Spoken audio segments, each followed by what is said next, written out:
즉 확장해가 쓸 수도 있어요. 법규에 맞춰서. 반면에 네 번째입니다.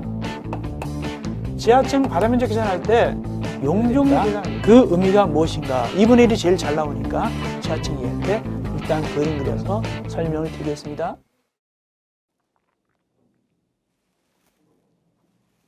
자, 이어서 우리는 제12강이 되겠습니다. 12강은 교재 페이지 209쪽 5번 주택조합의 사업입니다.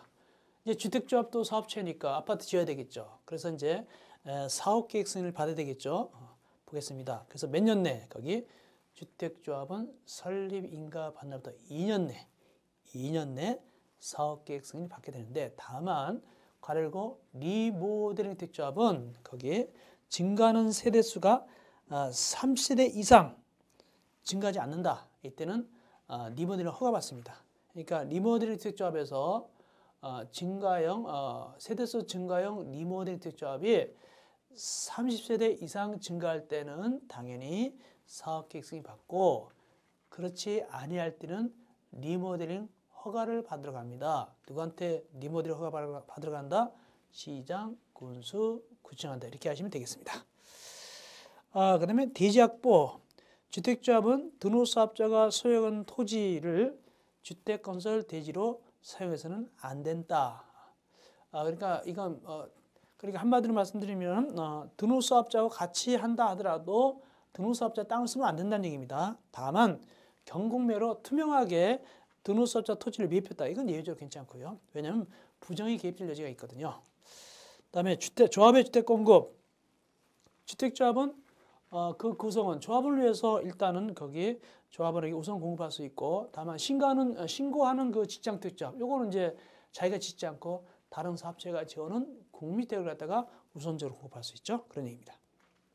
조합에 대한 감독, 큰 적은 없고요. 읽어보시면 되겠습니다. 올라가서 210조 회계감사입니다. 회계감사는 아직까지 나오지는 않았지만 그래도 좀 봐놓겠습니다. 회계감사는 두 번 받습니다. 외부 감사를 받겠는데 일정한 날부터 30일 내에 두 번 받게 됩니다. 한 번은 뭐냐? 210조 위에 있죠?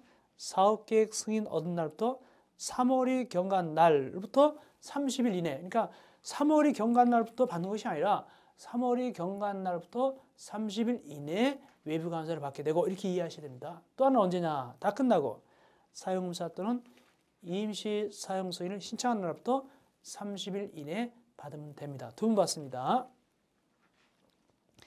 이렇게 받았으면 그 감사 기간은 며칠 내 결과를 갖다가 통보하느냐? 15일 내에, 회계감사 종일부터 15일 내에 누구한테? 관할 시장, 군수, 구청하고 당의 주택조합에 통보하게 됩니다. 시정요구.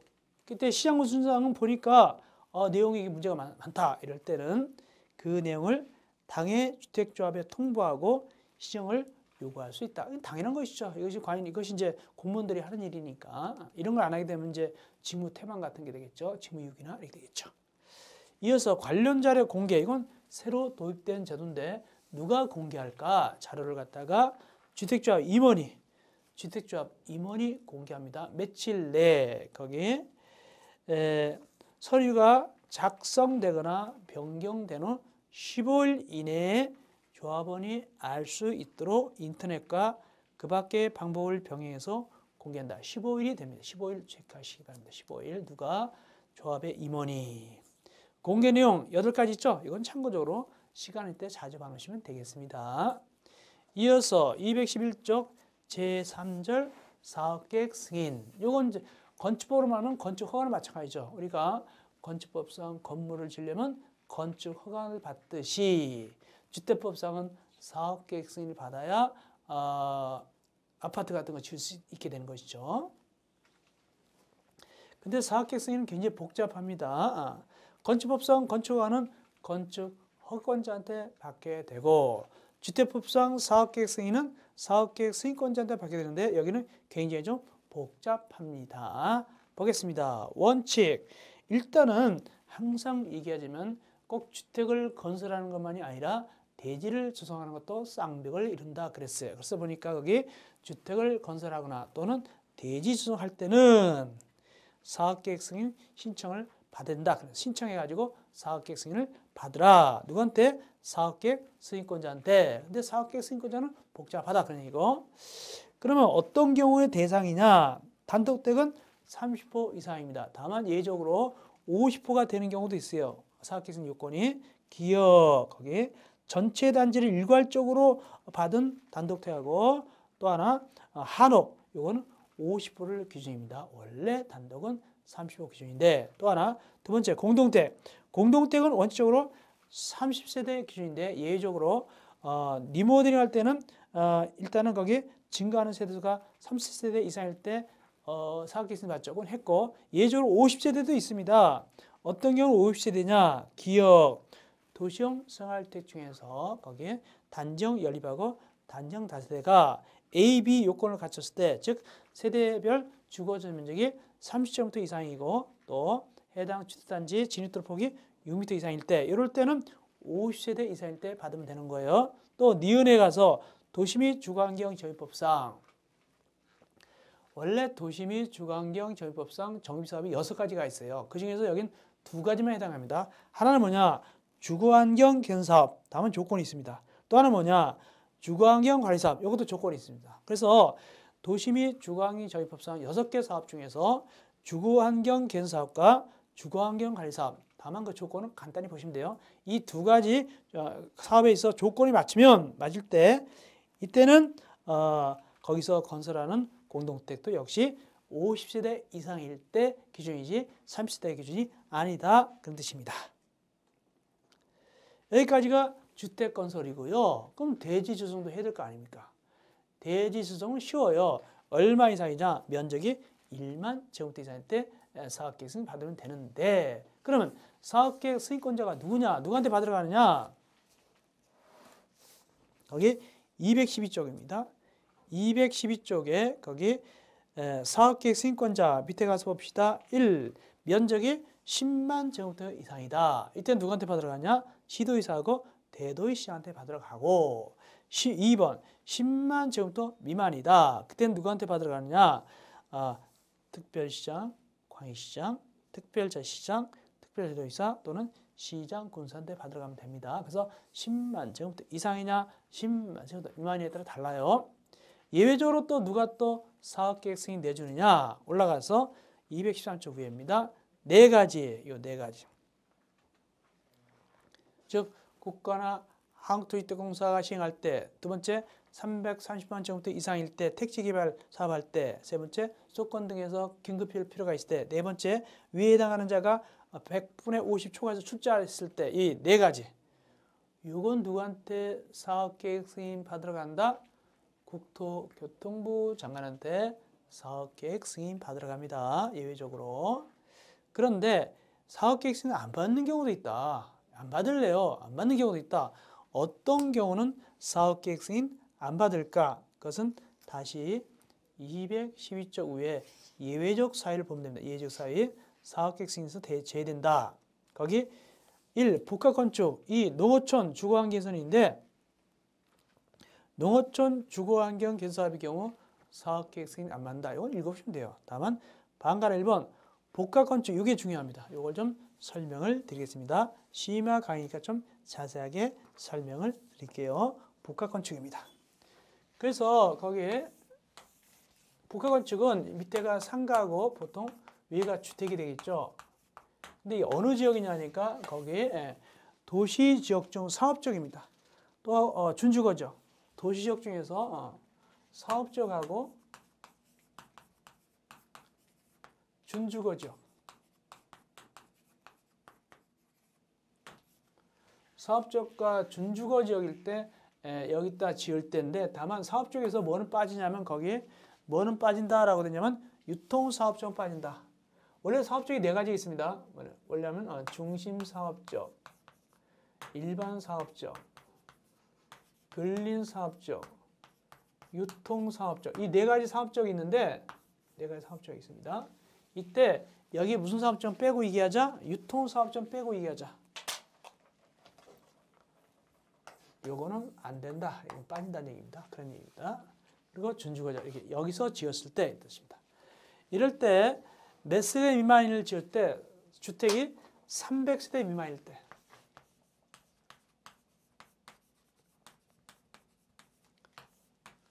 300세대 미만일 때는 이거는 원래는 300세대 정도 뭐 250세대, 200세대면 원래는 뭐 받아야 돼요?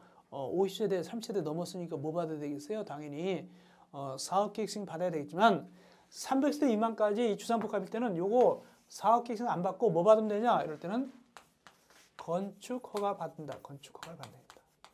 300세대 미만입니다. 다만 조건이 있다. 상가가 이 전체 연면적의 10% 이상을 차지해야 됩니다. 상가가 10% 이상을 차지해야 돼요. 상가가 10% 이상 차지해야 되기 때문에 그렇다면 주택은 몇 퍼센트 미만일까요? 주택은 90% 미만이 되겠습니다. 그래서 거기 동그라미 그 끝에 보면 주택 연면적 합계 비율의 90% 미만인 경우입니다. 90% 미만. 왜? 상가가 10% 이상 되니까 이건 90% 미만. 그다음에 300세대 미만. 도시역에서 사업적과 준주가 있는데 다만 사업적에서 유통사업적 빠지고 이런 조건 하에서 어떻다? 사업계획 승인 안 받고 뭐 받으면 된다? 건축허가 받으면 되겠어요. 그 뜻입니다. 이어서 213쪽 밑에 3번 분할 승인 공구별 분할 시행입니다. 우리가 앞에서 공구별 배웠죠? 공구별. 공구 이렇게 공구가 있으면 여기 1공구, 2공구, 1공구, 2공구, 뭐 3공구 이렇게 있잖아요. 이게 하나가 300세대 이상 돼야 된다고 했어요. 300세대 이상 돼야 된다. 그리고 여기 사이가 이게 완충지역 이곳이 폭이 얼마냐면 6m 이상 되라 그랬습니다. 이런 공구는 따로 착공하고 따로 사용자 갖고 따로 착공하고 따로 사용자 갖고 따로따로 할 수 있답니다. 이게 바로 분할 공구 시행이죠. 분할 시행입니다. 그래서 주택 건설 사업 시행하는 자는 단지를 공구별로 분할해 가지고 건설 공급할 수 있으며 주택 건설 규모를 선정함으로써 다음 구문에 따른 동일한 사업자가 일단의 주택단지를 수개의 구역으로 분할해서 주택을 건설하는 경우는 전체 구역의 주택건설 호수 또는 세대수 규모를 주택건설 규모로 산정한다. 이건 뭐냐면은 한마디로 해서 이런 뜻입니다. 원래는 따로따로 해야 되는데 이거 따로 해야 되는데 거기 나와 있듯 밑에 나와 있듯이 개인인 사업자가 그 배우자나 직계인 존비속이다. 또 법인인 사업자가 그 법인의 소속 임원이다. 즉 여기 남편이 이걸 갖다가 짓고 또 부인이 여기를 짓는다. 이건 아들이 짓는다. 일단은 따로따로 이 규모를 계산할 때 따로따로 계산하지 않고 전체를 묶어서 계산한다. 전체를 묶어서 계산한다. 이럴 때는 또 여기는 대표이사가 이걸 짓고 이걸 상무가 짓고 회사에 있어서 이런 식으로 하면 이것도 같이 묶어서 생각해야 된다. 그다음 별도로 보는 것이 아니라 이때는 같이 묶어서 하나의 규모로 산정하게 된다. 그 뜻입니다. 그렇게 이해하시면 되겠습니다. 그 밑에 나오죠. 개인인 경우는 사업자와 그 배우자, 직계존비서, 법인인 경우는 법인인 사업자하고 그 법인의 소속 임원이 할 때는 이때는 따로 보는 것이 아니라 묶어서 생각한다는 얘기입니다. 자, 그 다음에 올라가서 그러면 분할 시행 대상 주택단지인데 아까 얘기했다시피 한 곳이 300세대 이상은 돼야 되니까 최소한도 이 주택단지는 600세대 이상은 돼야 된다. 두 개 쪼갠다 해서 600세대 이상은 돼야 될 거 아닙니까? 그래서 거기 보니까 214쪽입니다. 전체 세대수가 600세대 이상인 주택단지가 공구별로 쪼갤 수 있다. 당연하죠. 하나가 300세대 이상이니까 그런 얘기입니다. 나머지 읽으시면 되고요. 그 다음에 사업계획 승인 요건. 그래서 이제 사업계획 승인 받으면 토지 소유권 100%를 확보해야 됩니다. 대지 소유권 100% 확보해야 되는데 다만 예외 거기 세 가지인 경우에서는 100% 확보 안 해도 괜찮다라고 했고 이건 제가 기본 강의 할 때 자세히 해드렸어요. 자세히 해드렸습니다. 이거 박스 안에 동그라미 1번, 2번, 3번. 특별히 동그라미 1번이 중요하다고 그랬어요. 지구 단위 계획 해가지고 이때는 100분의 80 이상 권을 확보해야 되고 다만 조합하고 드누스사적 공동할 때는 100분의 90 이상 소유권 확보를 해야만이 그래야만이 사업계획 승인을 받을 수 있다 그랬습니다. 원래는 100%지만 이런 예가 있다는 얘기, 세 가지 예가 있습니다. 이거는 기본할 때 제가 자세하게 해드렸습니다. 생략하시면 되겠고요. 그때 그걸 꼭 보셔야 되겠고요. 그 다음에 매도 청구 중요하죠.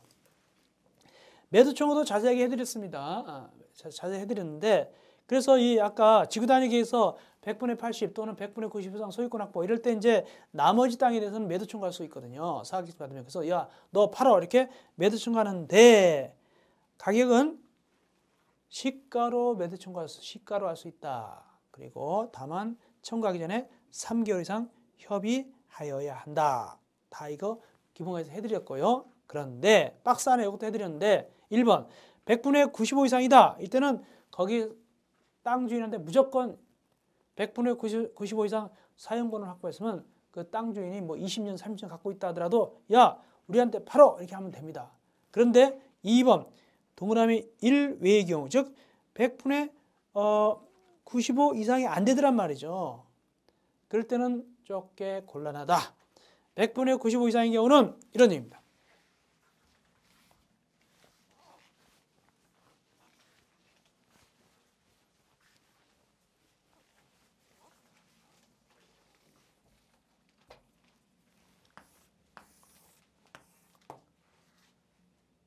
여기 알박기 한 땅 주인 있다. 갑이 여기서 이제 알박기 하고 있습니다. 이걸 갖다가 팔어 하려면 매도 청구하려면은 100분의 95 이상 소유권 권을 확보한 경우에 있어서는 사업체가 너 팔어 할 때 갑이 나 20년 동안 이거 갖고 있어. 그래도 할 수 없이 갑은 팔아야 됩니다. 무조건 팔아야 됩니다. 그런데 100분의 95가 안 된 상태에서 사업계획 받았다. 그럴 때 사업체는 동그라미 2번입니다. 1 외의 경우. 이럴 때는 갑한테 팔아 했을 때 갑이 거기 고시 당시에 거기 지구 단위 계획 결정 고시 당시 이미 10년 이상 갖고 있다. 10년 이상. 이때는 이충한테 시가를 팔어 하지 못합니다. 팔어서는 못합니다. 그리고 이때 10년이라는 뭘 얘기하냐? 혹시 갑이 상속받았으면 돌아가신 분이 을이다. 갑이 상속받았다. 이럴 때 이게 이제 돌아가신 분 우리가 피상속입니다. 피상속인. 그다음에 상속받는 사람은 상속인 부른데 이럴 때 10년 이전 갖고 있는 걸 계산할 때 무조건 갑이 혼자 10년 안 갖고 있어서 괜찮습니다. 돌아가신 분이 예를 들어서 8년 가지고 있었고 갑이 뭐 5년 갖고 있었다. 그럼 13년이죠. 그럼 충분히 된다는 얘기입니다. 이때 피상속인의 범위는 이거 다 계산해서 해준단 말이에요. 더해서 이제 돌아가신 분이 누구만 되느냐? 거기 아시기 바랍니다. 이렇게 나왔죠. 동그라미 2번 끝에 보니까 직계, 존속, 직계, 비속, 배우자 이 셋만이 피상속인이 되는 것이지 형제 자매 거는 안 쳐집니다. 그렇게 하시기 바랍니다. 어쨌든 100분의 95 이상 권을 확보한 경우는 무조건 이런 경우도 바로 할 수가 있어요. 그러나 그것이 안 될 때 외의 경우 이럴 때는 10년 이상 된 친구한테는 할 수 외의자 10년이 되는 자한테 못해요. 외의자한테만 할 수 있습니다. 이때 10년 계산할 때는 상속인 경우는 비상속인이 그러니까 소유기간, 상속인의 소유기간 다 합쳐서 계산하면 되는 겁니다. 다만 피상속인은 반드시 직계, 전속, 직계, 비속, 배우자만이 되게 되겠습니다. 이어서 소유자 확인이 곤란한 대지 경우. 근데 이제 이게 우리가 보통 매도 청구하려면 상대방의 의사표시가 의사통지 같은 게 도달돼야 될 거 아닙니까?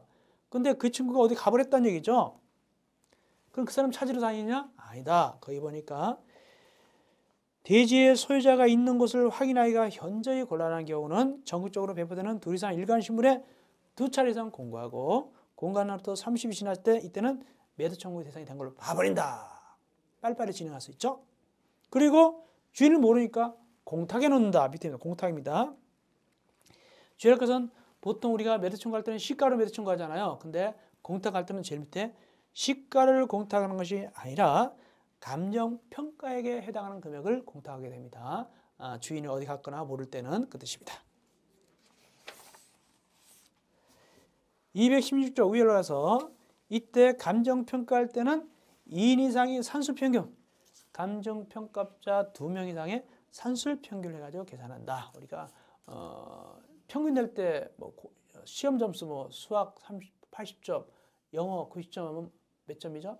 85점 평균 이런 식으로 계산한다는 얘기입니다. 준용 지금 거기 이 매도 청구는 또 어떡하냐? 리모델링 조합도 똑같이 매도 청구할 수 있다. 누구에 대해서? 리모델링 동의할 때 찬성할 때 3분의 2였잖아요. 아까 배웠죠. 3분의 2에 대해서 안 한 친구들한테 대해서 야, 너 팔아라고 매도 청구할 수 있다. 그 뜻입니다. 어쨌든 지금 알바끼 했을 때 매도 청구하고 리모델링 조합할 때 매도 청구는 집합권법 48조를 준용합니다. 거기에 하면은 2달 시간을 주고 거기에도 2달 시간 주면서 야 어떻게 할 거야 라고 촉구합니다. 이때 2달 시간 줬음에도 불구하고 응답하지 않거나 거부하면 다시 2달 내 매도 청구를 들어가는데 시가로 매도 청구 들어갑니다. 이것이 바로 거기 준용한다 그 뜻입니다. 그 내용을 우리가 한번 집합권법 우리가 한번 보겠습니다. 그 원조를 보겠습니다. 원조인데 요거의 원조가 집합권법 48조인데 찾아볼게요. 맨 뒤에 나오게 되겠죠. 집합권법 48조 재건축할 때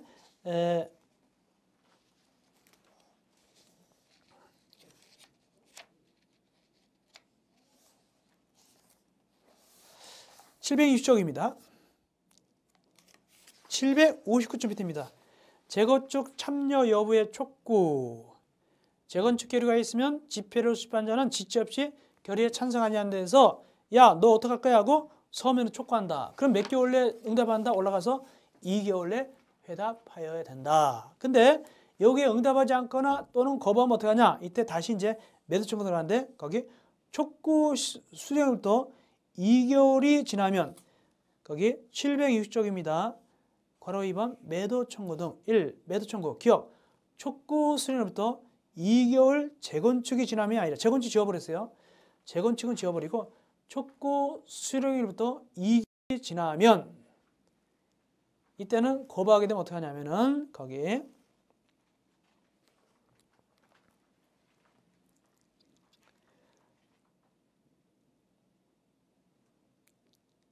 찬성한 사람들은 거부한 사람들에서 야 2개월 내 팔어라고 시가로 매도 청구할 수 있다 그 뜻입니다. 그런 얘기죠. 그래서 2개월 시간 주고 안 하면 다시 2개월 내 매도 청구 들어갑니다. 다만 거기 글자를 고치게 했어요. 촉구 수령일부터 2개월이 지나면 그런 됩니다. 재건축 지워버리세요. 재건축 지워버리고 2개월이 지나면 재건축 결의에 찬성한 자들이 이제 거부한 자들에서 야 팔어 이렇게 할 수 있습니다. 시가로 팔어 이렇게 할 수 있습니다.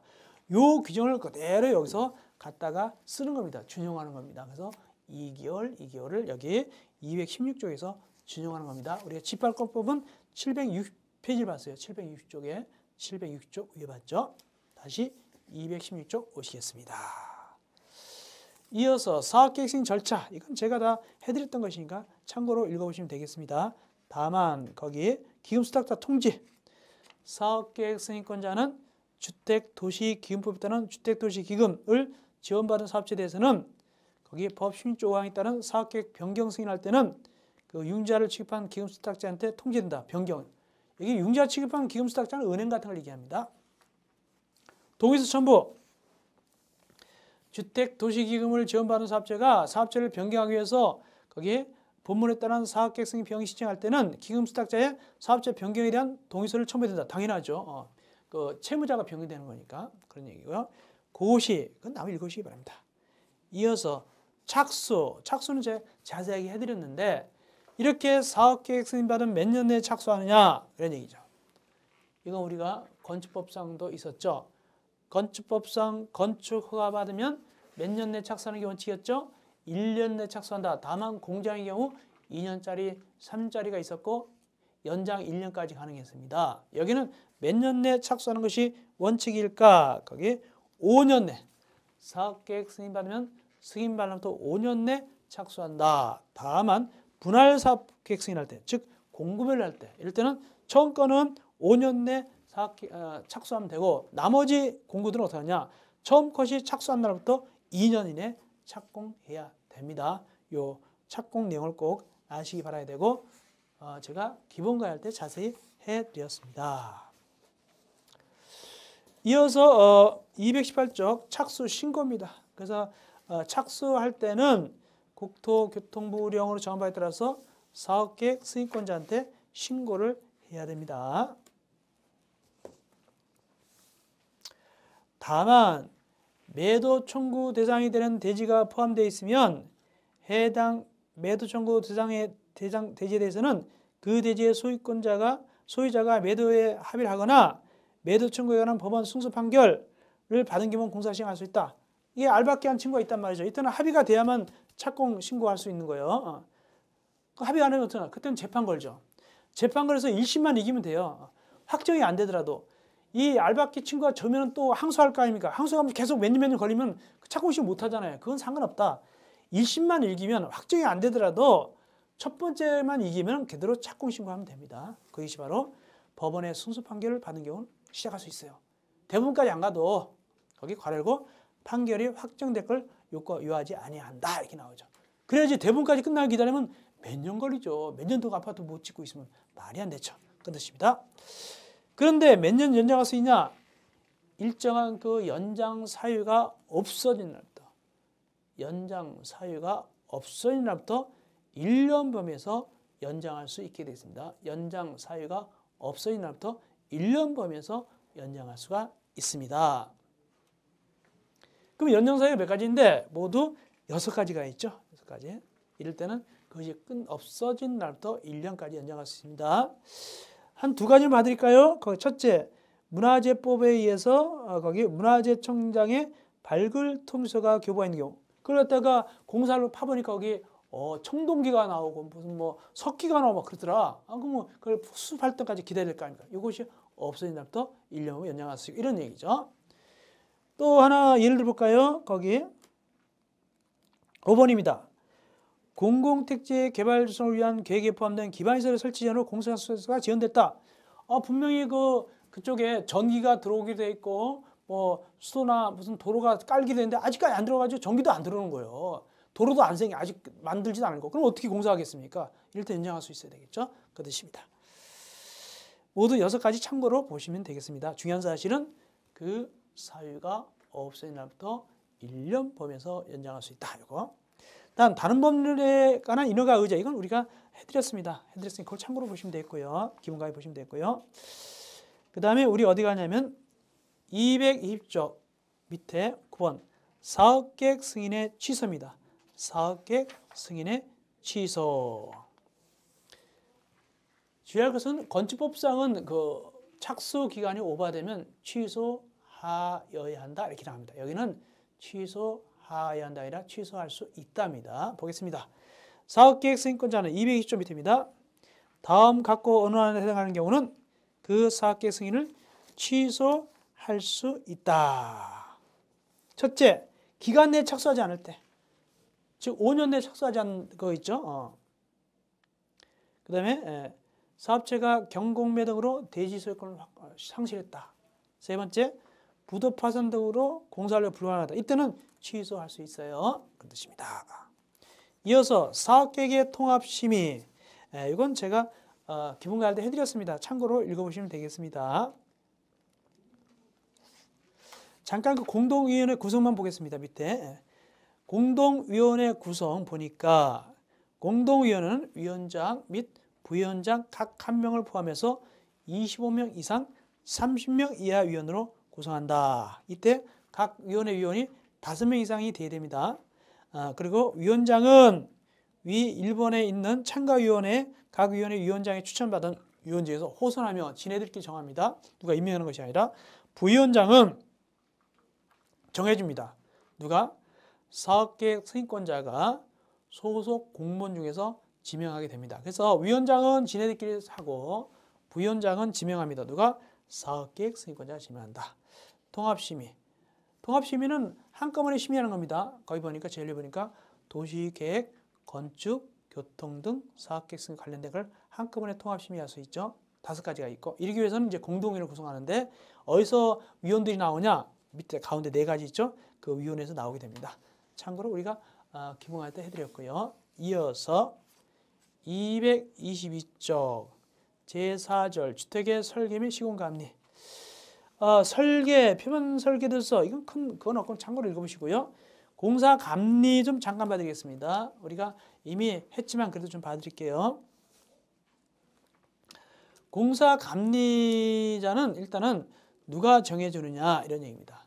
우리가 건축법상 공사감리자는 누가 정했냐? 허가권자가 정합니다. 죄송합니다. 건축주가 정합니다. 건축법상 감리자는 건축주가 정합니다. 건축법상 공사감리자는 건축주가 정해주는데 반해서 주택법상 공사감리자는 누가 정해줄까?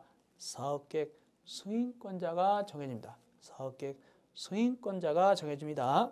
언제 사업계획 승인권자가 감리자를 정하느냐? 거기 사업계획 승인했을 때, 또 하나 리모델링 허가 내줬을 때, 사업계획 승인했을 때하고 리모델링 허가 내줬을 때, 누가 리모델링 허가 내준다고 배웠죠? 앞에서 시장, 군수, 구청장이. 이럴 때 이 경우에 감리자를 선정하는데 누가 선정한다? 지정한다?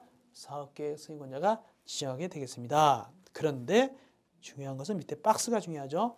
기본 가이드 해드리는데 또 중요하게 또 해드립니다. 300세대 미만은 건축사무 신고한자도 되고 건설기술 용역업자도 되는데 300세대 이상은 오직 건설기술 용역업자만 됩니다. 몇 세대 기준에서 300세대를 기준합니다. 300세대 미만, 300세대 이상 꼭 기억하시기 바랍니다. 내려가서 감리자 지정 안 해도 되는 경우가 있다. 어떤 경우 안 해도 되냐? 사업체가 국가 등 공공기관 내 친구이거나 또는 대통령령이 정하는 자, 그리고 이미 건축법에 의해서 도시형생활택을 감리했다. 이럴 때는 안 해도 괜찮습니다. 그럼 대통령령이 정하는 자일 경우에 감리자 지정 안 한다는데 그게 누구냐? 올라가 보니까 거기에 다음 요건을 갖춘 부동산 투자회사 이런 경우는 감리자를 지정하지 않아도 괜찮은데 참고적으로 읽어보시면 되겠습니다. 그 다음에 감리자 지정의 제한. 당해 주택 건설공사를 시공하는 자의 계열사를 지정하면 안 되고 둘 이상 주택단지는 감리자를 공동으로 지정할 수도 있습니다. 그 정도 하시면 되고 감리원 배치. 감리자는 감리 자격자를 갖다 현장에 배치하게 됩니다. 거기 나오죠. 그 중에서 거기 가장 중요한 것은 뭐냐면 거기 4번에 감리원을 다른 주택 건설공사에 중폭해서 배치하지 아니할 것. 이쪽 아파트 단지하고 저쪽에 다른 데 아파트 단지 왔다 갔다 하면 안 돼요. 한 사람이 헷갈리니까 안 됩니다. 그다음 넘어가서 감리업자 임무 업무 그건 참고로 보시면 되고요. 가장 중요한 것은 이미 제가 기본까지 해드렸지만 이 정도는 꼭 아셔야 됩니다. 224쪽 가운데 위반사항 발견 시 조치 이건 좀 아셔야 합니다. 열심히 감리자가 감리하다가 위반사항을 발견하면 지체 없이 시공자 및 사업체계 위반사항을 시장까지 통지하고 7일 이내에 사업계획 승인권자한테 내용을 보고하게 됩니다. 그런데 이거에 대해서 이 시공자하고 사업체가 억울하다 이럴 때는 거기 동그라미 2번입니다. 이 경우 감리자의 시정통지가 이의가 있을 때는 즉시 공사를 중지하고 누구한테? 사업계획 승인권자한테 나 억울합니다 라고 서면으로 이의를 신청할 수 있다. 그럼 이제 누구한테 넘어갔죠? 사업계획 승인권자. 동그라미 3번입니다. 처리 결과 회신. 사업계획 승인권자는 이의한 이의시정이 있을 때는 신청 받은 날부터 10일 이내에 그 처리 결과를 회신해야 된다. 누구 말이 맞다 이렇게. 그래서 앞에 7일 이내에 사업계획 승인권자한테 보고한다 하고 밑에 10일 이내에 처리 결과를 회신한다. 그 다음에 감리 누가 주느냐? 비용은 사업체가 감리자에게 사업체가 줍니다. 사업체는 감리자에게 국토교통부령이 정하는 절차에 따라서 감리를 지급한다 나오죠. 부실 감리자 시장 제재입니다. 요거는 이렇게 보셔야 됩니다. 일단은 감리자가 뭔가를 잘못하면 일단은 감리자를 교체하고입니다. 교체하고입니다. 뭔가를 잘못하면 감리자를 교체하고 그 다음에 1년 범위에서 업무 지정을 제한합니다. 감리자를 교체하거나가 아닙니다.